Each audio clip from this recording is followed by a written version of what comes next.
Olá, olá. Esperar a galera entrar aí. Todos bem-vindos.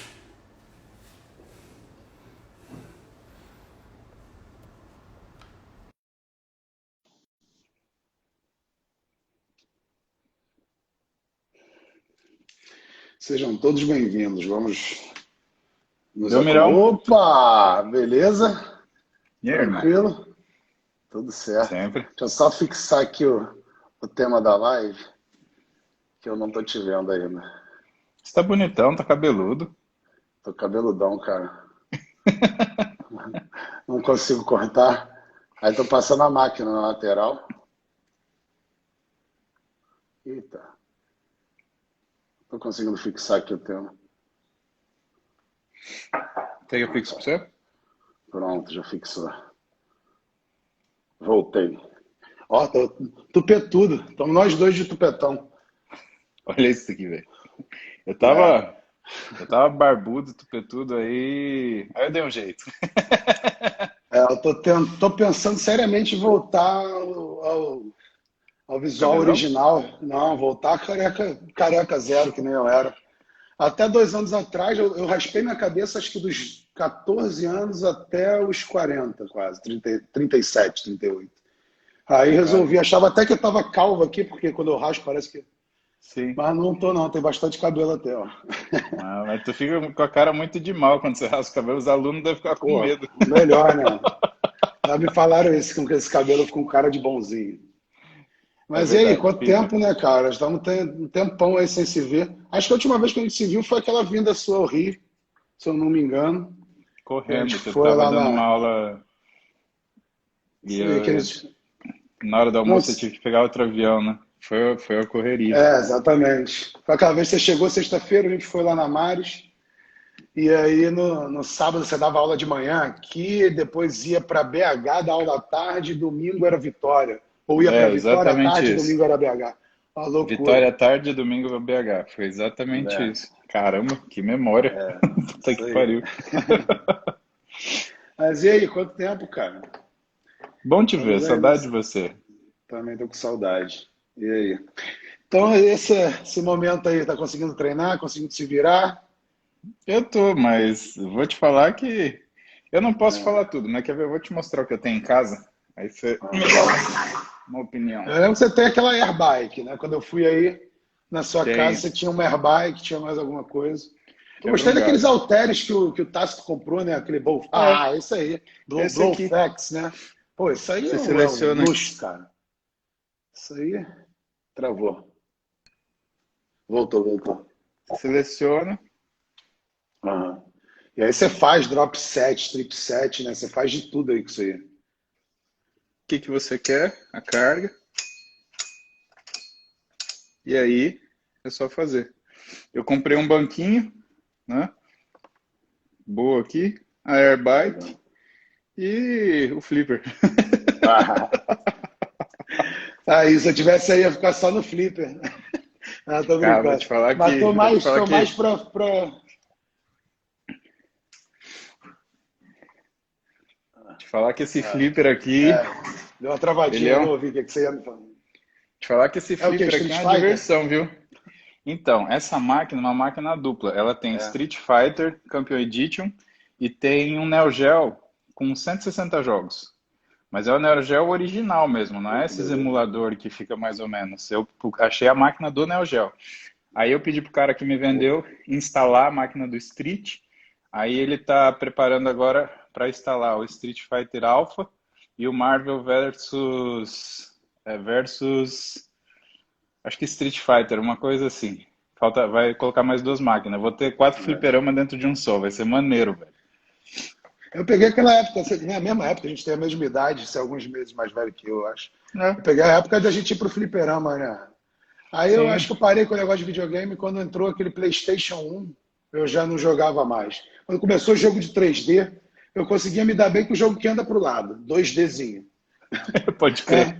É, Mario. começou Mario era bom pra caralho. pô, começou a ter profundidade, começou a não dar certo. Mas vamos ao Não, que cara. interessa, né, cara? Hum. Vamos Bora falar falar de densidade, então. de treino, falar do que a gente ama, né?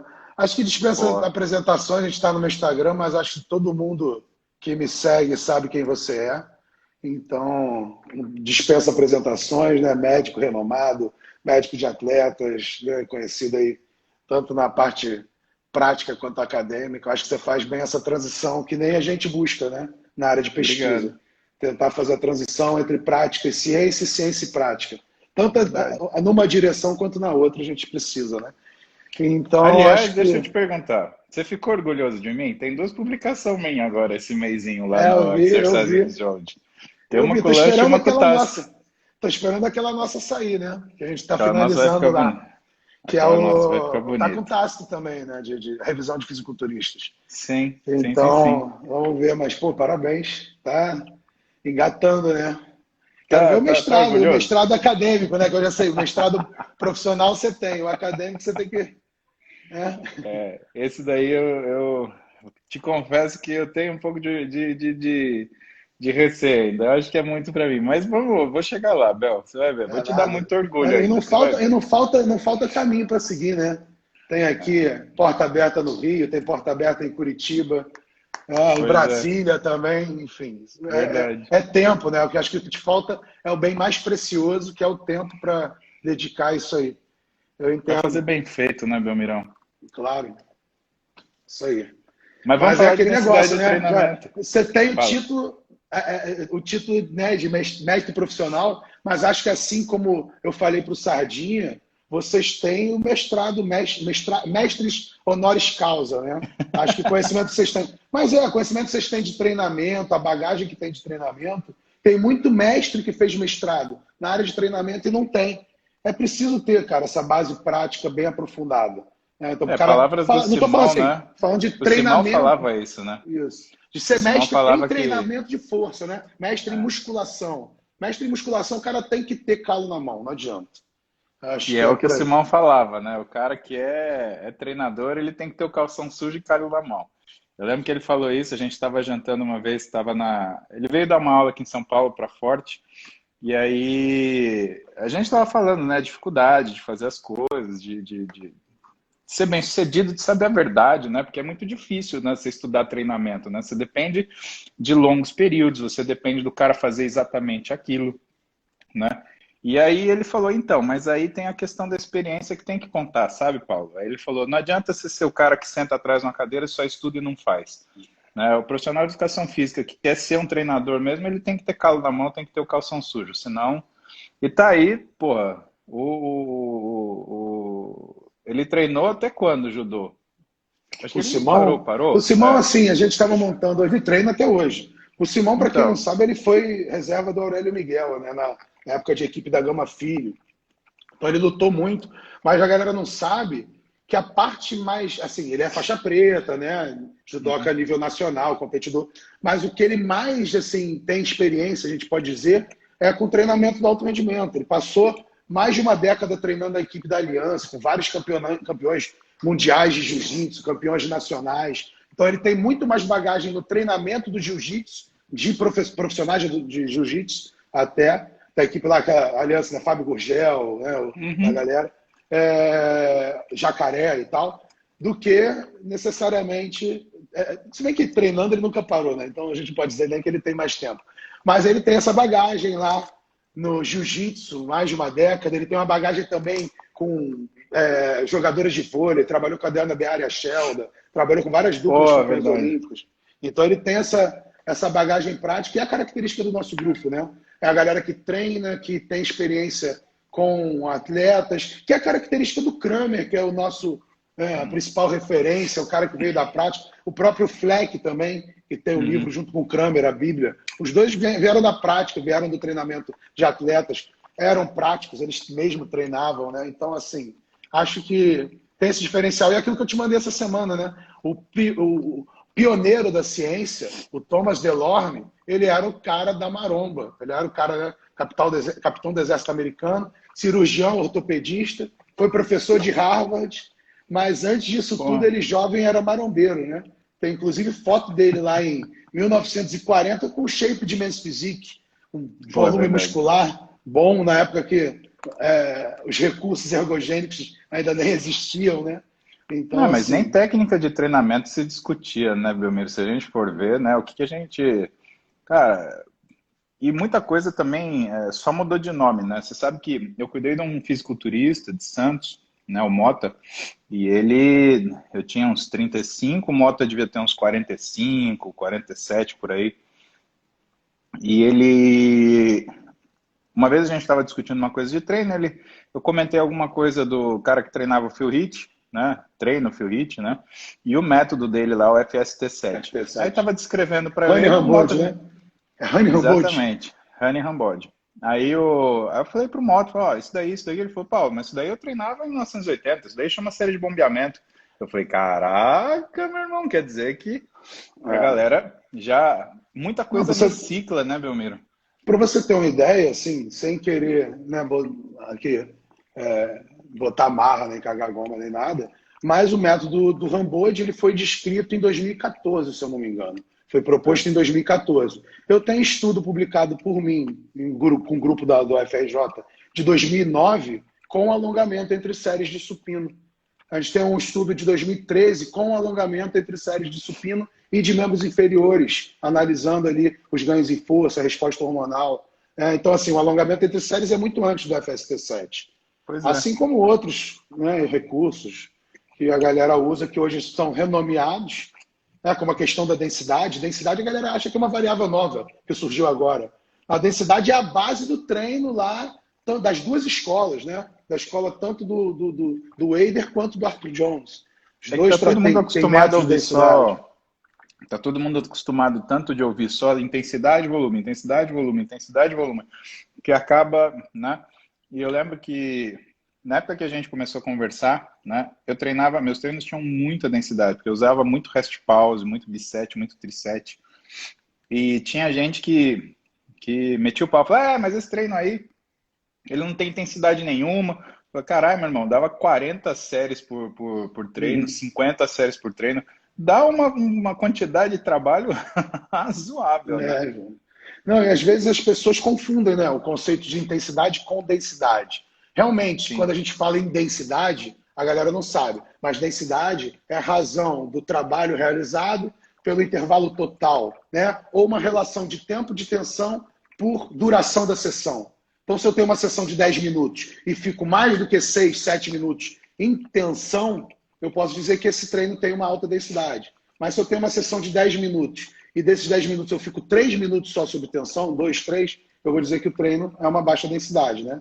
E até o treino do Patrick Tour, o SST, é um é, treino completamente baseado na densidade. Isso eu exatamente. conversando com ele no teu casamento, ele falou, cara, se eu vou botar uma pessoa para treinar 20 minutos, eu vou botar ela em 17 minutos sob tensão. E aí eu vou pegar estratégias que eu já conheço, como rest pause, drop set, super slow, treino isométrico, repetições com aceleração compensatória, etc. Combino isso tudo num bem bolado só e gero o máximo de tempo de tensão ali dentro dessa sessão curta, de 10 minutos, 20 minutos. Né?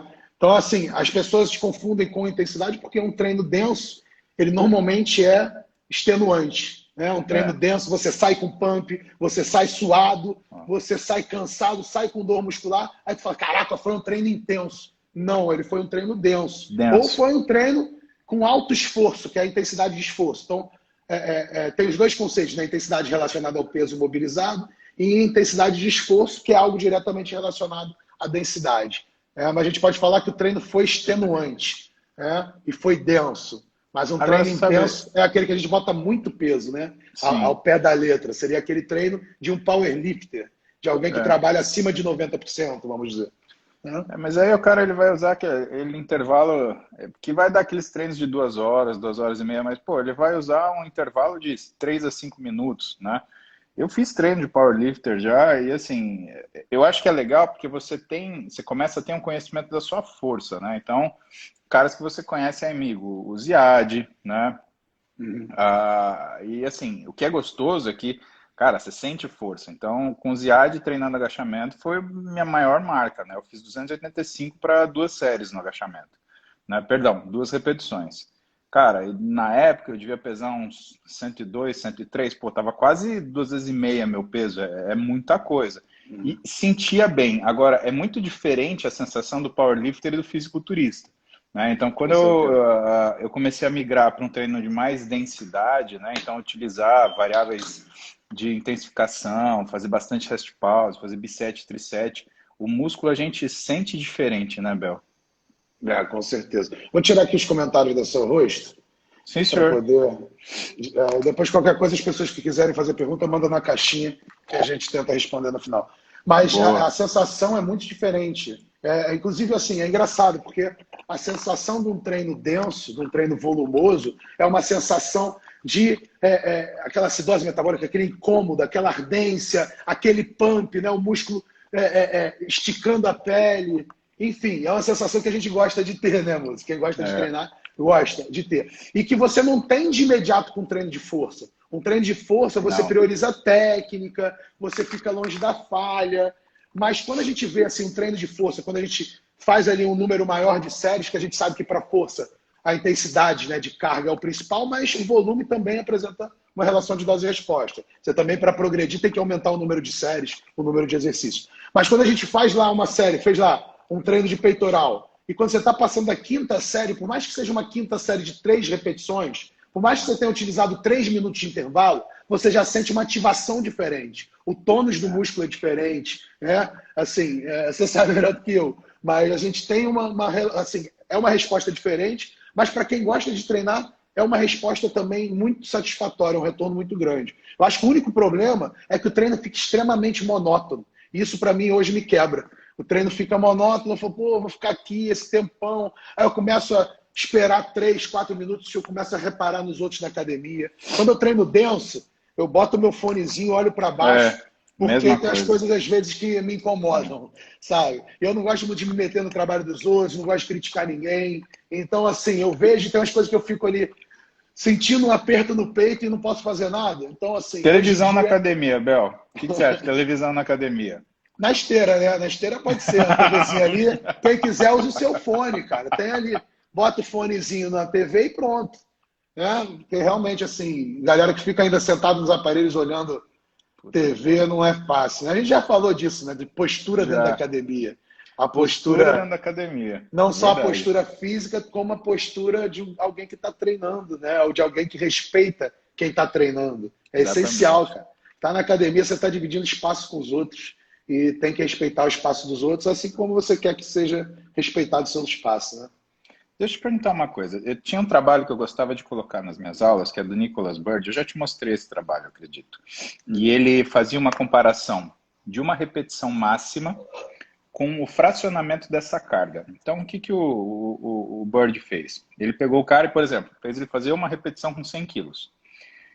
Aí ele comparava o mesmo cara fazendo 10 séries, aliás, 10 repetições com 10 quilos. Ou seja, são 100 quilos também, mas é fracionado em 10 repetições. Aí ele Ah, percebeu, quando ele fazia o cara fazer o exercício fracionado na carga, ele conseguiria fazer muito mais do que aquelas 10 repetições. E aí ele colocou uma terceira situação até a falha. E aí ele faz as análises dele, né? E basicamente o que ele mostra é que quando a gente faz até a falha, você tem uma hipertrofia tardia maior, quando você faz na força máxima, você tem uma hipertrofia miofibrilar um pouco maior, mas que de certa forma, né, ele desmembra as coisas em resposta imediata, resposta tardia. Então, que teoricamente o treino de força tivesse uma resposta sarcoplasmática mais precoce do que o treino de resistência máxima ou até a esse que falha, faz né? síntese proteica, né? Ele não faz crônico, né? Ele faz só síntese, não é isso? Ele faz síntese, exatamente. Ah, Você acha que a primeira coisa que eu vou te perguntar, né? Quando a gente faz esses trabalhos, né? Isso daí é uma coisa que você avalia. Como que você vai cuidar da pessoa que você treina durante todo o tempo ou isso é uma fase, né? Você faz isso com a pessoa durante um período, como se fosse um ciclo de força, ou isso te sugere pegar uma pessoa e falar assim, não, essa pessoa tem que sempre treinar assim. assim. Então, na verdade, é o que a gente eu já discuti em algumas outras lives. na verdade, esses resultados são para aquele momento e para aquela condição prévia daquele atleta. Então, por exemplo, tem uns estudos mostrando que o cara diluiu o volume do treino de bíceps ao longo da semana. Então, ao invés dele fazer um treino de bíceps para, sei lá, 15 séries, se ele dividir e fizer 5 dias de treino de 3 séries, ele potencializa a hipertrofia. É um trabalho do Jeremy Lenick.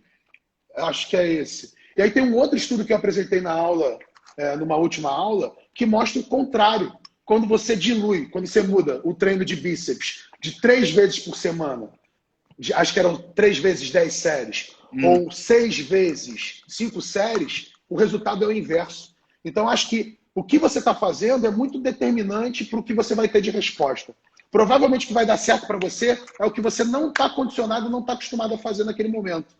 Então, acho que todos esses estudos deveriam levar isso em consideração. Eram indivíduos treinados? Agora, eles faziam como? Eles treinavam verticalizado o volume? Treinavam bíceps uma vez por semana? Pô, mudou o estilo, saiu de uma vez por semana para treinar 6. E aí melhorou. O outro, não, os caras estavam condicionados a treinar 3 vezes por semana, estavam bem com isso, mudaram para 6, e aí tem um resultado inverso. Enfim, tudo bem que um compara 1 versus 5 vezes o treino de bíceps, e o outro compara 3 versus 6 vezes o treino de bíceps. Mas os dois têm resultados antagônicos. E aí a gente entende que não é um cara treinado que vai apresentar a mesma resposta sempre. É muito importante saber qual é o lastro de treinamento dele, o que ele estava fazendo antes. Então, estou batendo nessa tecla direta, na amnese. Pô, o cara é intermediário, o que você fez nesses 6 meses de treino? Você não é intermediário? Então você está treinando continuamente há 6 meses. Então você treina até a falha. Vamos ver como é que você faz a técnica do teu agachamento, do teu terra, do teu supino. Vamos calcular a tua força relativa aqui, por mais que seja de forma indireta. Vamos ver. E aí você analisa diversos... você treinava mais com treinos densos. Pô, então, provavelmente, um treino menos denso vai ser melhor nesse momento. É o que eu estou falando agora, por exemplo. A pessoa está acostumada a treinar na academia. Alta carga, intervalo longo. E aí ela é obrigada agora a treinar em casa. Agora ela sempre achou que altas cargas e intervalos longos foram sempre melhores para ela. Ela sempre respondeu melhor. Ao contrário do que a gente estava falando, que a gente acha que é melhor para a gente, né? Sim. Se essa pessoa for treinar em casa e ela foi imposta a um estímulo sem sobrecarga e ela tiver que trabalhar em cima do volume, em cima do intervalo curto, talvez essa pessoa capitalize nesse momento. Ela vai perceber, caraca, pô, eu baixei o peso, estou trabalhando só com peso corporal e estou tendo mais pump, estou evoluindo mais, estou com dor muscular de início tardio que eu não tinha há anos. Porque o que eu fiz? Eu mudei o estímulo. Para quê? Para quebrar o platô. Pô, então, às vezes, eu estou estagnado porque eu estou casado com um só tipo de protocolo. Eu acho que é o pior erro do marombeiro. É que nem eu, lá, quando eu conheci a pré-exaustão em 2001, achei que pré-exaustão era boa, o melhor método para tudo. Passei a treinar pré-exaustão para a orelha. E aí, cara, em 3, 4 meses, eu sabia fazer pré-exaustão para todos os músculos. Mas cadê que eu evoluía? Eu parei de evoluir. E isso eu fiz com várias coisas. Falha, tem que treinar falha sempre, em todos os treinos, todos os exercícios. Eu peguei essa fase. Tem uma galera que parou nessa fase e está até hoje batendo nessa tecla. Verdade. Cara, a falha ela é excelente. Eu adoro treinar até a falha. Mas eu entendi que não dá para eu treinar sempre até a falha. Que com altas cargas eu não preciso treinar até a falha. Isso o powerlifter já mostra. Um atleta de powerlifting, de LPO, eles evitam a falha. São raras as falhas que eles treinam falha. Talvez num off que eles queiram hipertrofia. Mesmo assim, se perguntar, a gente está fazendo isso no estudo que a gente fez de powerlifter. Agora a gente pergunta, você treina até a falha? Quais métodos você utiliza? Para a gente justamente traçar, mas a gente sabe que eles não usam, né, Muso? O que eu acho interessante é que eles têm o cara que é um powerlifter, ele tem essa coisa de poupar a força dele, né, Bel? Eu vejo os caras que estão fazendo a preparação deles para campeonato, 4 semanas antes, eles não põem 100%. Eles esperam o dia do campeonato, que é o dia que eles vão pôr 100%. Né? E a gente é difícil... Tapering, sei lá. É um tapering, E o que eu acho interessante é que a força, ela é pelo menos é uma aptidão que tem que ser treinada. E você só treina a força treinando força, né? Não tem como. Ah, mas você treina força quando você faz repetição máxima. Mas é diferente, não é a mesma coisa. Não é frequência de potencial de ação, não é capacidade neurológica. Agora, o que a gente percebe também? Quando você vê esses caras fazendo esse tipo de adequação, o treino deles, ele continua o mesmo, porém com cargas menores. Aí o que eu ia te perguntar? existe quando a gente vai treinar, quando a gente muda para esse treino de alta densidade, né? A gente começa a trabalhar uma aptidão, né? É normal perder a força ou essa força aí diminuindo, sei lá, em vez de você subir as cargas de supino, você ser mais capaz, por exemplo, para realizar todas as repetições de uma vez, sem teoricamente fazer um rest pause, entendeu? É Então, normal a gente não conseguir tanta carga assim?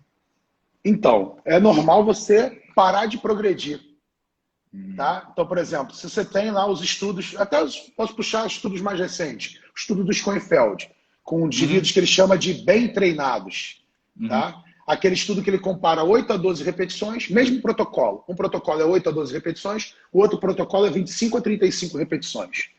O que acontece com esses caras quando eles passam a treinar volume? Eles não evoluem em força de membros superiores. Eles mantêm a mesma força, eles não perdem força, mas eles mantêm a mesma força. Membros inferiores, eles têm até um ganhozinho, mas quem treina com 8 a 12 tem um ganho bem maior, tá? Então, quem treinou com 25 a 35 tem até um ganho adicional de força para o agachamento, mas para o supino não. E aí o inverso acontece, porque quando eles avaliam o máximo de repetições com 50%, quem fez 25 a 35 prioriza a resistência. Então, aumenta a capacidade aumenta a resistência, aumenta o número de repetições realizadas com 50%. Enquanto quem trabalhou com 8 a 12 não aumenta a resistência. Né? Então, você muda um pouco o foco. Eu costumo sempre brincar, eu mostro aquelas tabelinhas de contínuo teórico. Você lembra? sim, Ah, uma a lembro, três lembro, lembro. repetições, muita Lembro. força, pouca Eu hipertrofia, uso uma nenhuma tabelinha sua dessa. resistência. E aí o inverso é a mesma coisa, né? De 15 a 20 repetições, pouco ganho de força, pouca hipertrofia e muita resistência. E hoje a gente sabe que a linha do meio está toda errada. As duas linhas de fora elas estão certas. Então, para força e para potência, o número de repetições são menores, produzem maiores resultados. Então, 1 a 3 repetições com mais do que 80% é melhor para a força. 1 a 6 repetições, vamos dizer, com cargas de 30 a 70, 30 a 80% associadas a alta velocidade, é melhor para a potência. Números maiores de repetições talvez não gerem tanto ganho em força, nem tanto ganho em potência. Tá? E a mesma coisa para resistência. 15 a 25 repetições vão gerar ganho em resistência. 1 a 12, 1 a 3, não, né? Resistência é a capacidade de manter contrações de baixa intensidade durante longos períodos ou grandes tempos de tensão. Porém, a do meio, tanto faz, cara. Você pode trabalhar ali 1 a 3 repetições e ter ganho hipertrófico, se você treinar da forma adequada, né, com altas cargas, com 80%, 90%. E você pode ter hipertrofia, hoje a gente sabe que com até 20%. Até 20% você tem hipertrofia. Então pega uma carguinha, teu peso corporal, e faz 50 repetições, se você chegar próximo da falha, você tem hipertrofia. Então hoje não tem o programa de hipertrofia, tudo hipertrofia. Aí tem a galera que especula sobre hipertrofia sarcoplasmática, hipertrofia miofibrilar. Eu não gosto muito dessa linha porque eu acho que ainda não tem fundamentação, apesar de ter os estudos com síntese proteica, ter o Vygotsky numa revisão especulando sobre hipertrofia miofibrilar, uma revisão recente. Mas síntese proteica não te fala do consumo proteico, você está olhando uma coisa só, eu acho difícil isso daí. Assim, eu também, eu não consigo separar as duas coisas, né? Eu acho que elas meio que vêm junto, né? É difícil você... Ah, não, é gêmea clara, tá, mas tá bom, você conhece um ovo que só tem gêmea e um ovo que só tem clara, né? Não tem, ovo mexido faz... E assim, eu costumo dizer que é muito mais plausível para mim dizer que 1 a 3 repetições gera maior hipertrofia das unidades motoras de mais alto limiar, né, das fibras do tipo 2 lá, das maiores unidades motoras, né, de acordo com o princípio do tamanho, enquanto... Eita, quebrou a cadeira aí. Não fala alto, que senão minha mulher ouve. Eu percebi que foi isso. Você quebra a cadeira por causa de músculo, eu quebro por causa de banha mesmo, cara. Não, é a capacidade da inteligência, é isso. Mas eu acho, uma coisa, cara, assim, falando nessa questão da variabilidade eu acho assim, que hoje aquela ideia do tempo de tensão, do estresse metabólico, gerar mais hipertrofia para fibras do tipo 1 e do treino mais pesado, né, com maior tensão mecânica, gerar mais hipertrofia dos outros extremos de fibra, a hipótese mais plausível. O que me leva a acreditar que talvez a combinação dos estímulos seja o melhor, ou a variação planejada desses estímulos. Então, assim, acho muito mais palpável isso. O que, por exemplo, os Schoenfeld têm falado de tempo de tensão incidir sobre hipertrofia do tipo 1, né, do estudo com powerlifters usando treino com oclusão e hipertrofiando fibras do tipo 1, não hipertrofiando fibras do tipo 2. O outro estudo, acho que é do Meisner, de 2014, que não é um estudo que compara isso, mas que ele faz uma análise de tipagem de fibra do quadríceps, de powerlift, de atletas de potência, de fisiculturistas e pessoas normais. E aí mostra que o fisiculturista tem, às vezes, a fibra do tipo 1 com o dobro do tamanho da fibra do tipo 1 de uma pessoa normal. Isso mostra que grande parte do tamanho do fisiculturista não é hipertrofia sarcoplasmática, talvez hipertrofia do fibra do tipo 1. E por isso talvez ele seja muito mais volumoso, muito maior do que um powerlifter, porém o powerlifter bote ele no bolso em termos de carga. Né? Consiga botar, às vezes, 3 vezes. Um powerlifter hoje forte, tipo um Ed Hall, né? ou o Thor Bjorsen, eles têm 200 quilos, eles botam 2,5 vezes o peso corporal deles num levantamento terra, né? O Thor acabou de botar 501 quilos. Eu soube até que os caras vão sair na porrada, né? Você viu isso? Não, como assim na porrada? O Ed Hall. Luta de boxe em Las Vegas ano que vem. Ed Hall e Thor Bjorsen. Olha lá o Instagram deles. Já tem foto dos dois, tipo Holyfield e Tyson. Eu achei que ia ser um desafio de levantamento terra. Quem batia o recorde no campeonato, carga, sabe? O Thor botou 501 com muito mais facilidade do que o Ed Hall 3 anos atrás. Ele acho que dava pra botar mais uns 10 quilos ali. Mas aí a disputa não é essa, é porrada na cara mesmo. Eu fiquei de cara, falei, pô... Uma coisa eu vou te falar, eles vão ser lentos, mas a hora que a porrada pegar vai ser... Cara, te falar que eu vi uma manopla do Thor, cara, que é lento, mas é lento tipo assim, no trem entrando, Tu viu a mão do maluco assim, né? E aí eu lembrei do Alex, que o Alex faz manopla com o Pedro Riso. E ele fala que, cara, ele vai fazer manopla com o Pedro Riso, ele não consegue fechar a mão 3 dias, por causa das porradas do Pedro Riso. Cada porrada daquela, mesmo com a proteção, é bizarra. Então, eu fiquei lembrando, falei, pô, imagina do Thor, né? Meu ombro, então, que eu tenho aqueles problemas de ombro, eu pro espaço. É uma manopla só, eu nunca mais levanto o braço, nunca mais faço a supino. Deixa eu te falar uma coisa que eu também tenho dúvida. Falando dessa coisa da variabilidade das repetições, tem uma coisa que eu acho curiosa e que fala muito a favor, né? Quando você fala, não existe o extremo daqui, existe o extremo daqui, mas esse meio tá meio esquisito. Tem um trabalho que acho que é do Dunkel, que ele compara, ele fala o seguinte, né? Se eu fizer para eu ter o mesmo resultado, né? Hipertrófico, mas se eu migrar de 70% de um RM para 35% de um RM, quantas repetições eu vou ter que fazer? Cara, o intervalo é gigantesco. O que ele vê? Que em 70% de um RM, ele conseguiu trabalhar com a população que ele estudou de 10 a 20, no máximo 20. Mas quando ele migra para 35% de um RM, a variabilidade é de 20 a 80. Então já pensou, falar para o teu aluno, vamos fazer 4 de 80? Oi? Quanto? Às vezes o cara consegue contar até 8, 10 no máximo. Aí você fala para ele, não, vamos fazer uma série de 80 para aquecer. Porra, mano. Eu fiz contigo isso, né? Você lembra? Nossa, série de supino. Treinando. Primeira série, vamos aquecer, série de supino, 50 repetições em rest pause. Botamos uma carga, você fazia umas 20. Aí falou, não, tá tranquilo, fiz ali próximo de 20 na falha. Cara, tu joga 10 segundos, tu manda fazer mais quantas der. Quando tu vê, cara, o aquecimento já foi o treino, né? Você não precisa mais treinar, já fez. Você já sente aquecido. E é uma das coisas que eu mais gostava de treinar com você. Eu conseguia ter um aproveitamento, fudido da parte de ter a sensação do músculo sendo trabalhado mesmo. Né? E não era uma coisa que a carga, ela meio que me incomodava. Porque às vezes, cara, quer não, você vai colocar uma carga de vez em quando e parece que não encaixa direito. É uma sensação estranha no exercício. E isso é uma das coisas que eu acho que a gente vai ficando mais velho também, a gente vai ficando mais medrosão, assim, para pôr carga, né? Principalmente vendo os caras quando eles se lesionam, né? E geralmente as cargas que eles levantam. Eu já tô mais para Ben Pakulski do que para aquele Brent Warren, vamos dizer assim. Já gostei muito do estilo do Brent Warren. Chegar na academia e tentar botar o máximo de peso. Já me arrisquei, já botei uns 200 quilos no terra, já botei bastante peso no supino. Mas, cara, eu fui botar outro dia, 110, antes da academia fechar. Botei 110 no terra, cara, a mão já abriu, já senti lombar. Falei, cara, com 110 quilos, vou ficar fazendo só um stiffzinho mais aqui, concentrado na cadeia posterior.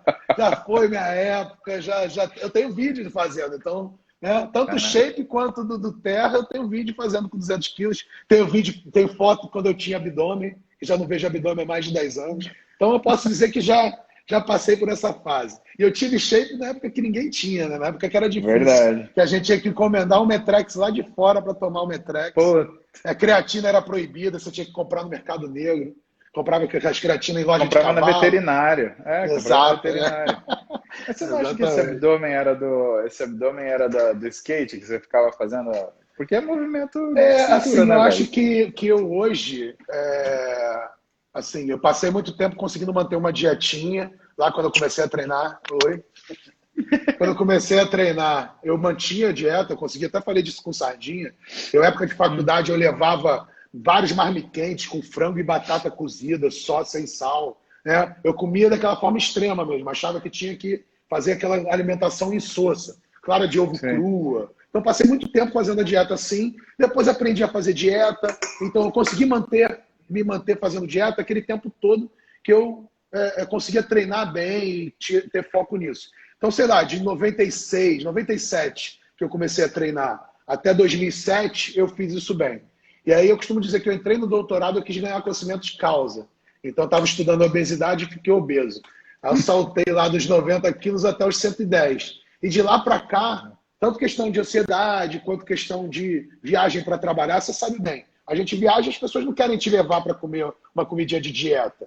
Né? Tem um ou outro maluco, tipo o Jonato, que pede marmita, fit. Eu não, eu vou para os lugares, eu quero conhecer a comida do lugar, cara. Eu quero ir para o lugar conhecer comida típica, eu gosto de viver essas experiências. Então, tendo a oportunidade de comer, eu como. Você sabe. Mas quando você for dar aula lá pro Jonato, me avisa. A gente vê se a gente combina, porque aí tem um restaurante lá em Brasília que chama Toro.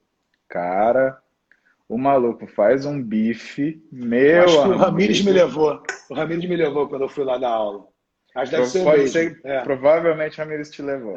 Cara, acho que é isso. É sensacional. Cara, o bife é dessa altura, você come, e ele tem uma saladinha, sei lá o quê. Que malandro, aquilo lá você fala, mas vai trazendo a saladinha e bota esses bifes aí. Mas esse lugar em Brasília é especial. Sempre que eu vou, tem um amigão meu que é nutricionista lá, o Gustavo Carvalho. E aí ele. Já foi. Vamos. Já fui até na casa dele também lá. O Gustavo é parceiraço também. Ele Não, tá querendo cara, fazer um Olímpia com a sensacional. gente aí de novo. É um Olímpia Mil Haddad com a galera aí. Mas você Isso tá vai ser sempre, legal. né? Você tá em todos os Olímpias, então provavelmente ele estava já te incluindo nesse planejamento também. Não, Mas é um ele é cara gente que eu finíssima. não. É uma das pessoas que eu não digo não de jeito nenhum, porque ele é muito especial. O Gustavo é sensacional. É o cara que, se ele te ver meio chateado, ele quer te levar para casa dele. Não, eu vou cuidar de você, fica tranquilo. Gente finíssima. Já fui lá churrasquinho na casa dele também, uma vez que eu estava em Brasília. Sim, Fui lá com sim. ele uma noite de UFC dessas aí. Mas Bom, é deixa eu te isso. perguntar mais coisa. Por que eu te perguntei essa história da força no treino de densidade? Porque o que eu senti também? Um dos melhores físicos que eu tive foi um treino de alta densidade. Eu trabalhava praticamente só bicep rest pause, eu não fazia nenhum exercício de força, né? E só que foi um dos melhores físicos que eu tive, né? Mas ele era um físico meio que apoiado, porque quer queira, quer não, uma alta densidade gerou um alto volume. Então eu fazia em 50 minutos 40 séries, 45 séries. Pô, Bel, eu chegava a fazer praticamente quase uma série por minuto. Cara, é bastante coisa, né? Intervalo muito reduzido, Alta né? densidade. Seria mais ou menos a densidade de um GVT, né? Ele faz Sim, uma mais ou série por menos. minuto, mais ou menos. Isso Exatamente. associando à falha, né? Porque o GVT ainda você tenta fugir um pouco da falha. Eu sei bem como é que são esses treinos. Tanto que isso é uma coisa, é uma estratégia que eu faço hoje, né? Hoje, por exemplo, eu estou treinando ombro e peitoral. Eu treino primeiro o ombro porque o que eu descobri comigo, né? Quando eu treino peitoral primeiro, eu tenho uma tendência de usar muito sinergista. Se eu treino o ombro antes, eu treino com o trapézio mais encaixado e o ombro já não está ajudando tanto. Então, tudo bem, eu não pego tanta carga no supino quanto eu pegaria ou nos exercícios de peito, mas eu consigo localizar melhor a contração, saca? E o último exercício, ele é um GVT de supino reto. Eu Ah, faço legal. 10 de 10 com 10 segundos de intervalo. Cara, vou te falar que assim, a primeira vez que eu fiz, eu fui tentar fazer com 20 quilos de cada lado. Caiu para Não 10. dá. Esquece. Você faz A até a galera pensa que terceira GVT repetição. é um métodozinho meia boca, né? Mas em 10 minutos você faz 10 séries e a grande verdade é que ele é como se fosse um método completo. Porque você começa com Sim. uma carga que teoricamente é leve, que você faria 20 repetições, mas começa fazendo 10. Essas 3 séries iniciais servem como um aquecimento. E aí da quarta em diante você já está fazendo 10 no talo. E aí do meio para o final você tem que trabalhar com o método decrescente, porque senão você É. não consegue manter as 10 repetições até o final. Ou você trabalha com o método decrescente ou com um treinador te ajudando para você completar as 10 repetições em todas as séries, né? Então, assim, dá uma travadinha aí. Foi o meu, foi teu.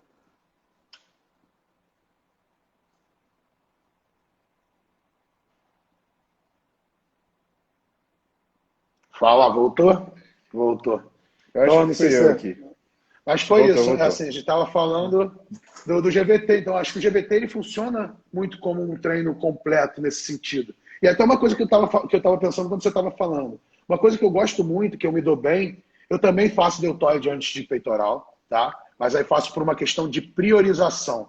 Peitoral, você sabe, Ah, peitoral, eu sempre tive um peitoral. Se eu olhar minhas fotos de 2017, eu tenho um peitoral de um cara de 120 quilos num cara é. de 90 quilos. Então, um Uhum. peitoral assim, bizarro, com deltoidezinho murchinho, com os bracinhos fininhos, não é fininho não, mas proporcionalmente o peitoral ele Entendi. se destaca. Ele destaca, entendi. Exato. Então, peitoral e perna foram sempre coisas que eu nunca me importei tanto, porque perna também. Eu sempre mantenho ali uma perna seca, que não acompanha o membro superior, tem muito menor percentual, muito menor dobra cutânea do que de membro inferior do que de membro superior, e tem um bom volume, porque eu sempre fui pesado, né? Costumo a dizer que o cara que sempre teve um peso um pouco maior, ele tem que suportar esse peso. Então a gente É, encontra as melhores panturrilhas nos gordos. é Verdade é essa. verdade. As melhores panturrilhas, tu tá na fila, às vezes tu treinou a vida toda, aí tem o senhorzinho ali, cara, gordinho, barriga de chope, aí tu olha a panturrilha do cara, a panturrilha do Ronnie Coleman, porra, bizarro, tu fala, caralho, irmão, toda vascularizada seca, tu fala, que isso, como assim?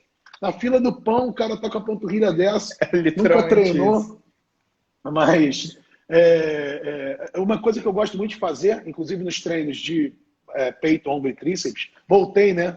Back to the basics, ABC, mas é Sim. começar pelos métodos menos densos.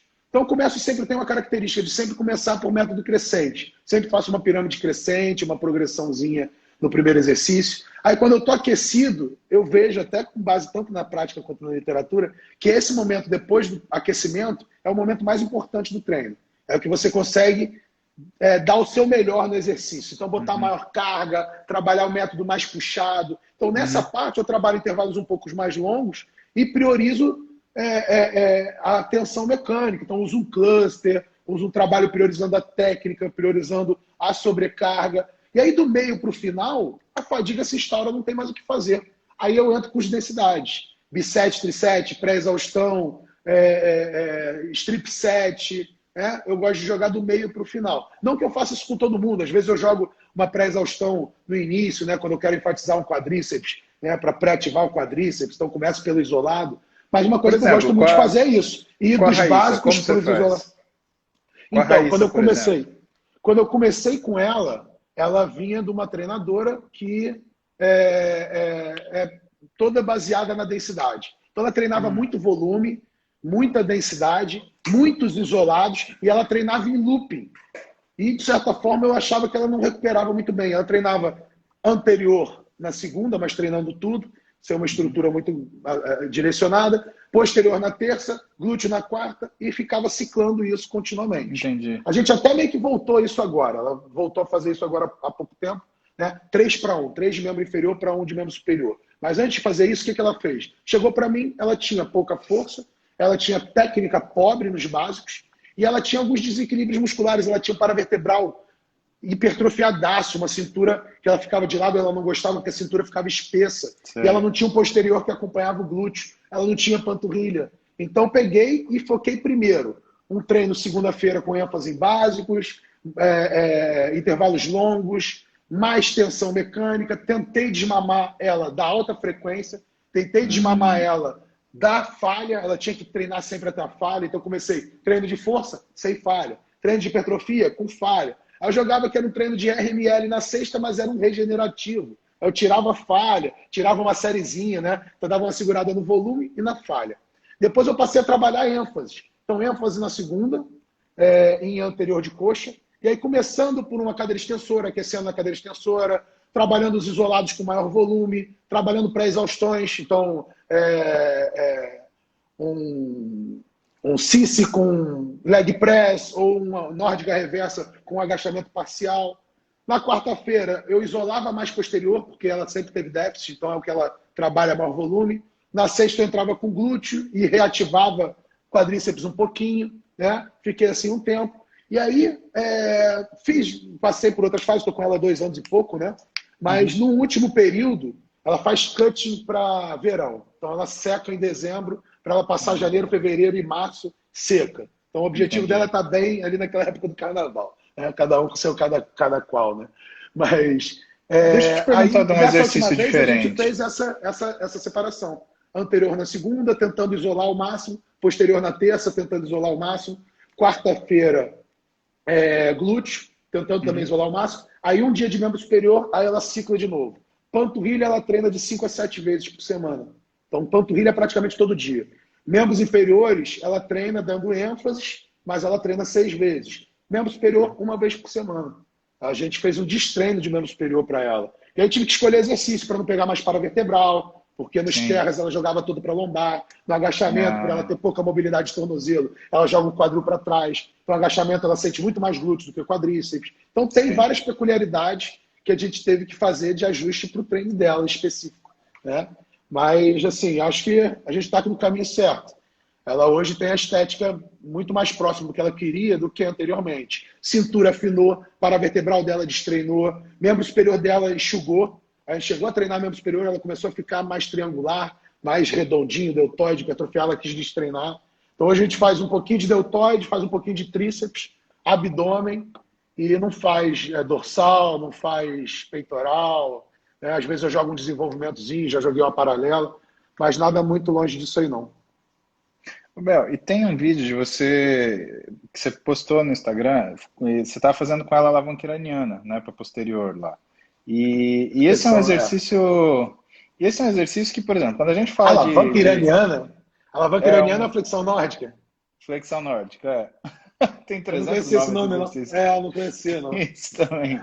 Então, aí você estava fazendo lá com ela a flexão nórdica, e esse é um exercício que para mim é um mistério onde você vai colocar, porque ele é excêntrico, né? Esse é um exercício de força, ele é um exercício...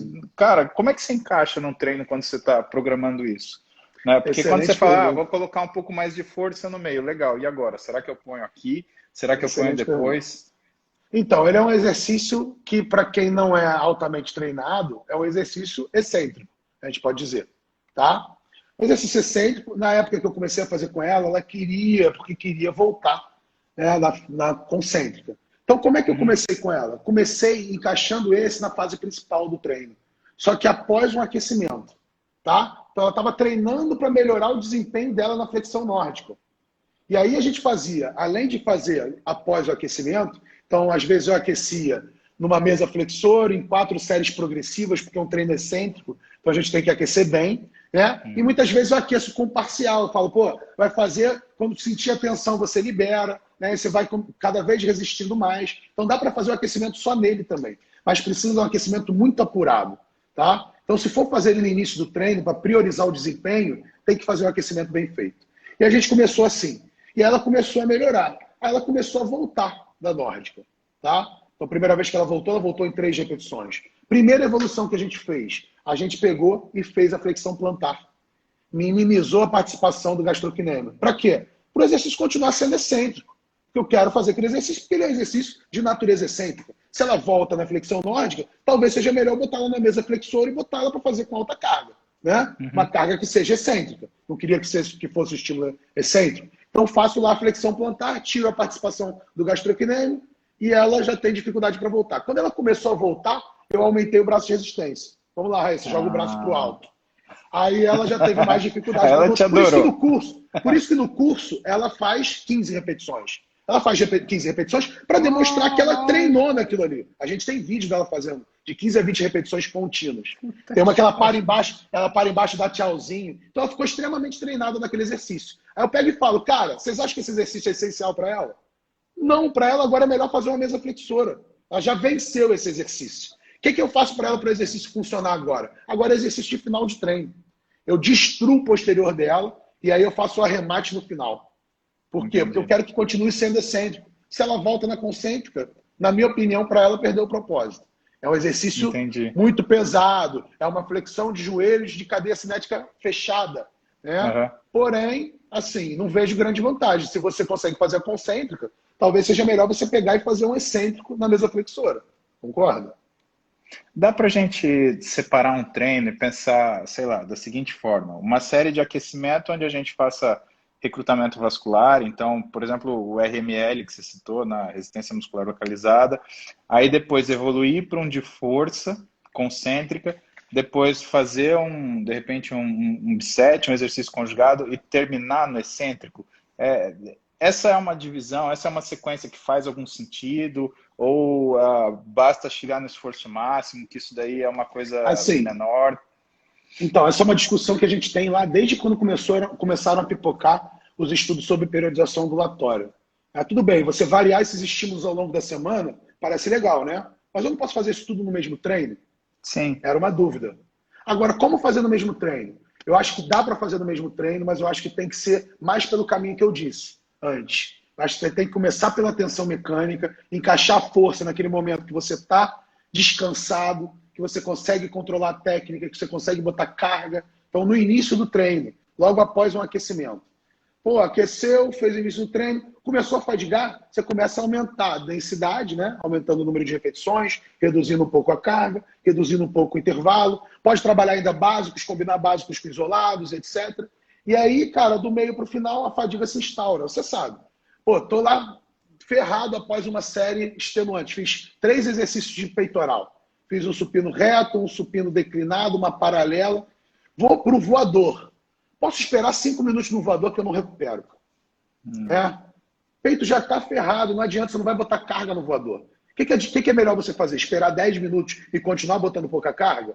Não, melhor você reduzir o intervalo e meter carga. Então, na minha opinião, começa na força, e aí faz ali a parte principal do treino, né? Logo depois do primeiro e segundo exercício. A hipertrofia propriamente dita, então começa lá 1 a 3 repetições, talvez evitando falha nos exercícios iniciais. Exercício intermediário, você fica ali 8 a 15, né? 6 a 15 repetições, entrando multiarticular isolado.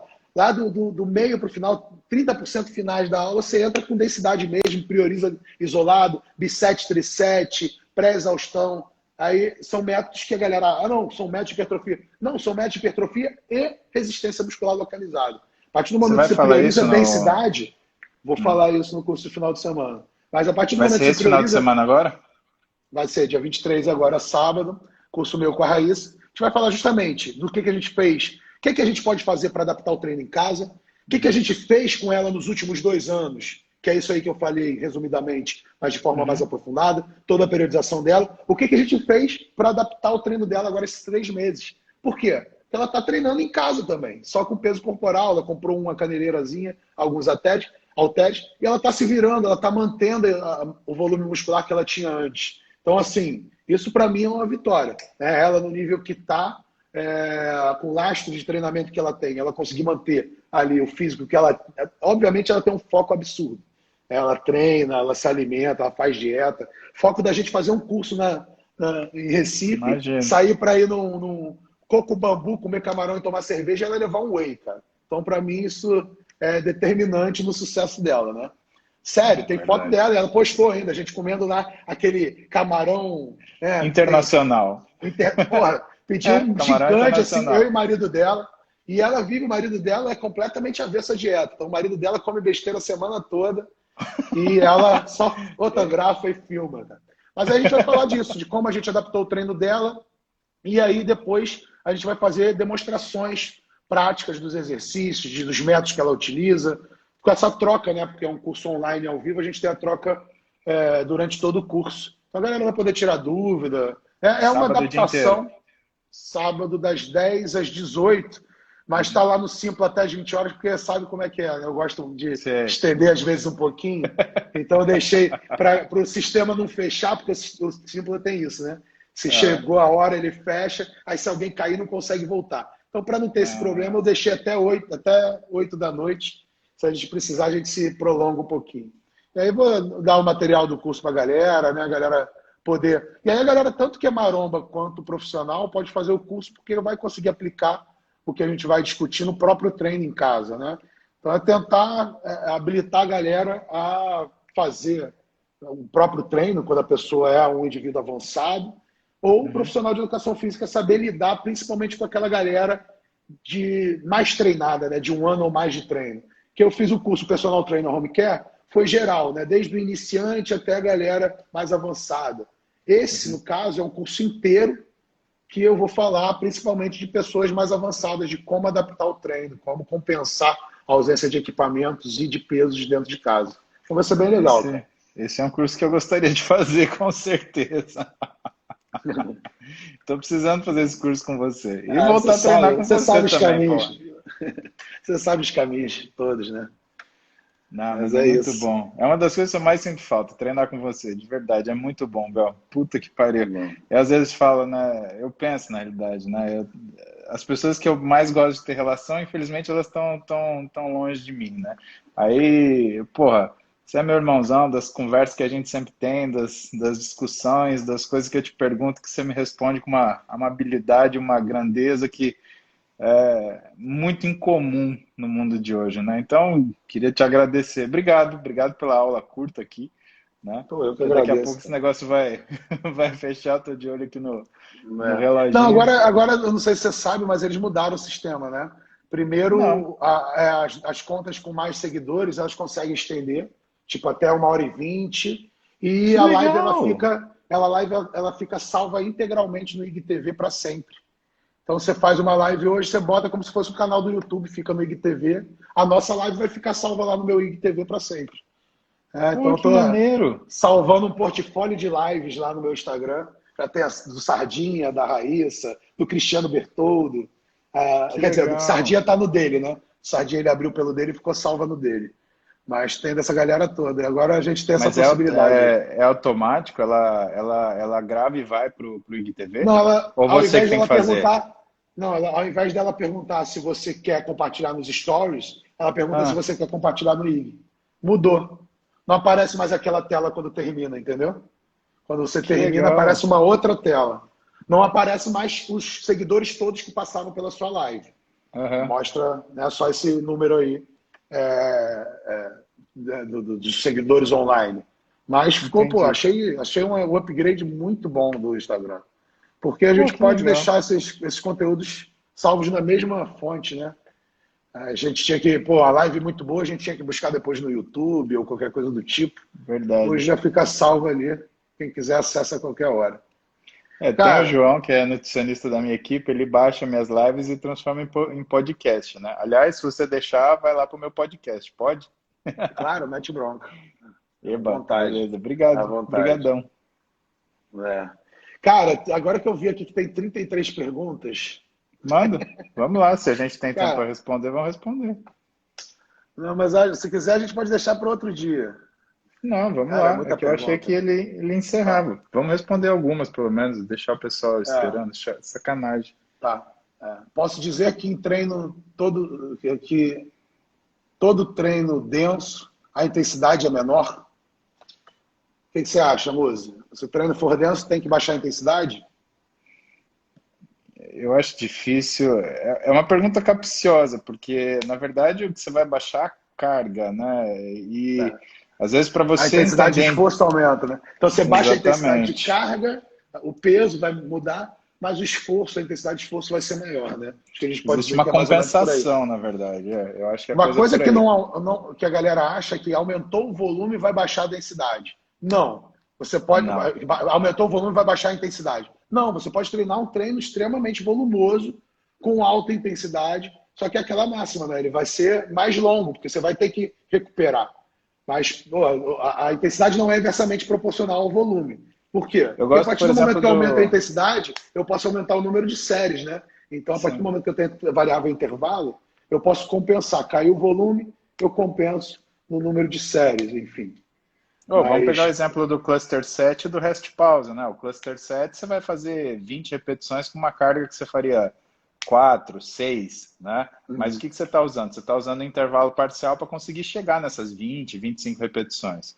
E o rest pause, o que você está fazendo? Você está descansando no meio da série para conseguir atingir, sei lá, 10 repetições com uma carga que depois de um intervalo que você faria, sei lá, 3, 4, né? Eu, pelo menos, quando faço rest pause, eu faço assim, não é que, fiz 10 repetições, vou descansar 10 segundos, aí eu vou fazer 10, mas se der 5, tudo bem. Não, se der 5, eu descanso mais 10 segundos, faço mais 3, descanso mais 10 segundos, até completar a porcaria das o 10 número. repetições, né? Eu acho assim, a Então, melhor forma, acho que essa forma de fazer o rest pause é um desafio para a gente, né? A gente traçar uma é, meta. Então, vou pegar lá a carga que eu faria 12, mas eu tenho que chegar a 20. Então, fiz 12 na é isso primeira, aí, faltam 8. Fiz 4 na segunda, faltam 4. Fiz 2, é faltam isso aí. 2. Completei 20, fiz a série. Eu gosto de fazer Porque eu assim também também. faço assim, eu faço de trás para frente. Eu também faço primeiro do, eu faço quanto que falta, eu não faço quanto que eu fiz. Aham, vai contando quanto que falta, né? Eu acho um método excelente também, rest pause.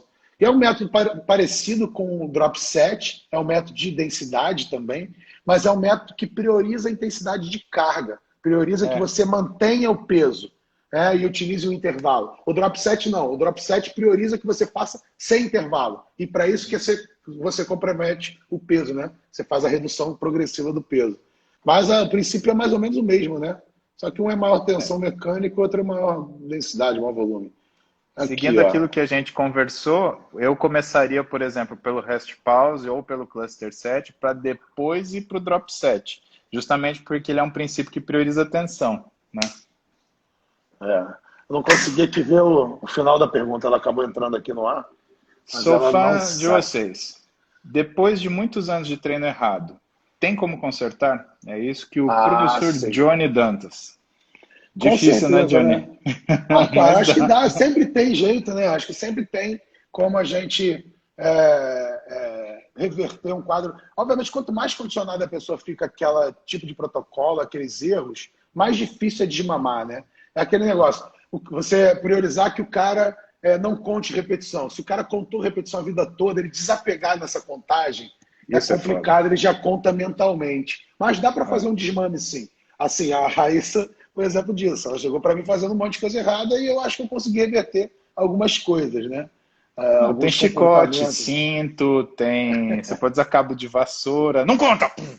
Né? Funciona também, às vezes. Né? Deixa eu ver aqui. Treinos com predominância. Ah, essa é boa. Treinos com predominância de alta densidade podem antecipar lesões? Hum. Na minha opinião, os treinos de alta densidade são os mais seguros. Por quê? Porque você trabalha com o músculo e o tendão mais aquecido. O problema de você treinar, pelo menos na ortopedia, né? O problema de você usar altas cargas, né? Primeiro, é o controle muscular que você tem. Você acaba dissipando muita força para o tendão. Segundo, é que quando você é muito treinado, você começa a diminuir o que a sua resposta do órgão tendinoso de Golgi. Então, você já não tem mais uma resposta que te defende. Quando você tiver com uma carga excessiva, né, você não vai ter a perda de força do E os músculo, porque é mecanismos isso de que o órgão... propriocepção, né? Exatamente. O tempo do treinamento ele vai tirando esses mecanismos de defesa. Então, com alta carga, você vai perdendo esses mecanismos de defesa. Você já vai ter esse aumento de risco, né? E quer queira, quer não, você vai fazer, por exemplo, uma série roubada, que está na teoria, né? Tem lá a série roubada que você vai conseguir para completar e fazer aquilo que é acima da sua, entre aspas, né? Acima da sua falha, né? E assim, você vai fazer, você não vai conseguir controlar esse movimento. E aí o que vai acontecer? O tendão ele vai virar uma cordinha, então vai chegar uma hora que vai estourar, Né? né? O treino de densidade para mim é o treino mais seguro que tem. Eu falei disso hoje na live com o Cristiano Bertoldo. Na verdade, as pessoas têm mania de falar isso. Eu falo, pô, treino volumoso, a pessoa fala, pô, mas você vai ter lesão, né? Lesão por esforço repetido. Eu falo, cara, se fosse assim, a gente tinha lesão de membros inferiores de andar todo dia. É Porque a gente verdade. anda 10 mil passos por dia. Então não é o volume que é determinante, é a sobrecarga. Então eu, cara, peguei aquelas fases de. Eu tenho lesões de ombro, você sabe muito bem, já conversamos sobre isso. Mas minhas lesões são de carga. Eu hoje sei que eu não consigo botar altas cargas, mas consigo priorizar o volume. Então, no supino, estava falando isso hoje com o Cristiano Bertoldo ou com a Raíssa. Última vez que eu fiz um treino de supino para mais de 50 quilos, eu estou tentando tirar aqui essa pergunta, mas ela não sai por causa dos corações. Aí girou até Fica sossegado. a câmera. O treino, para mim, de volume, ele é muito mais seguro do que o treino de altas cargas, o treino de intensidade. Sim. Por quê? Porque no treino com altas cargas, o mole que você dá é uma alteração técnica. Você tem ali um risco de lesão muito maior. Você está sobrecarregando o tendão, articulações com uma carga que não está condicionado, acostumado a usar. Então, qualquer errinho, você se lesiona muito mais fácil. Eu falo que é muito mais seguro você errar no volume do que errar na intensidade de carga. Exatamente. Você quer ver um exemplo disso? Pega a lesão de bíceps do Sardinha. Como é que o Sardinha machucou o bíceps? Ele foi pegar uma televisão. Pensa que uma televisão grande, tela plana, ela vai pesar os seus 44, 45, até 50 quilos, né? E o que ele fez? Ele pegou assim, né? E ele estava fazendo o quê? Ele estava tirando de um lugar alto para colocar num lugar baixo. O que ele fez? Ele combinou o movimento de supinação com extensão do cotovelo. É como se você pegasse, sabe quando você vai arrancar alguma coisa, algum cabinho de algum lugar que você gira e puxa? Foi isso que ele fez. E assim, a carga, se você pensar, mas é uma televisão, não é pesada. Uma televisão, para você fazer bíceps com ela, né? Você está fazendo bíceps com 50 quilos praticamente. É peso pra caramba. E é frio, né? Ainda tem a questão de estar frio, né? Ele não deve estar aquecido. Frio. Vou aquecer para pegar a TV. Ninguém aquece para pegar a TV. O Sardinha. Vou fazer aqui umas sériezinhas. Aliás, se ele estiver vendo, Sardinha, beijo para você, querido. Então, você vê, é uma combinação de movimento que é um molezinho que a gente dá, que nem o Belmiro falou. Uma bobeirinha. Você combinou supinação com extensão de cotovelo, estourou o tendão do bíceps. Vamos fazer mais uma para a gente fechar. Eu não estou conseguindo tirar isso da sua cara, cara. Não, relaxa. Treino bom, aquele que treino nunca foi treinado. Aí tem algumas observações, né? Que treino bom é o treino que você nunca treinou. É aquilo que a gente estava falando, né? Talvez o segredo para transpor a estagnação seja justamente variar o estímulo, tentar algo que você não está acostumado. Tem alguém perguntando quem é o maior fisiculturista da história para a gente. Eu sei que para o Muzi é o Arnold, para mim também. Acho que não tem nem o que debater isso. O que discutir, não dá. O Muzi, inclusive, ele fez plástica no peitoral para o peitoral dele ficar igual ao do Arnold. Ele não fala para ninguém. Mas, brincadeiras à parte, né? Cara, vou te liberar aí, sei que tu tem sempre uma rotina super atribulada, tá no seu momento aí de dar aquele descanso, então a gente marca uma outra hora pra gente botar o papo em dia de novo. É bom que a gente consegue matar a saudade também. Verdade. Então, queria agradecer mais uma vez. Na verdade, você que tinha me chamado na primeira, e aí essa que acabou não acontecendo, que você teve que fazer a cirurgia. Verdade. Lá, e aí essa fui eu que fiquei atrás de você, porque você tá, sei como é que você tá, a sua rotina, né? Então, cara, foi um prazer te receber aqui no meu Instagram. Quando vier para o Rio também, vamos matar aquela Maris de novos. De novos, não, de novo. De novos, né? Porque de novo. A gente vai ainda algumas vezes lá. E manda um beijo para a Beta. A Alda tá mandando um beijo aqui. Sempre lembra da Beta aí. Sim. E é isso, cara.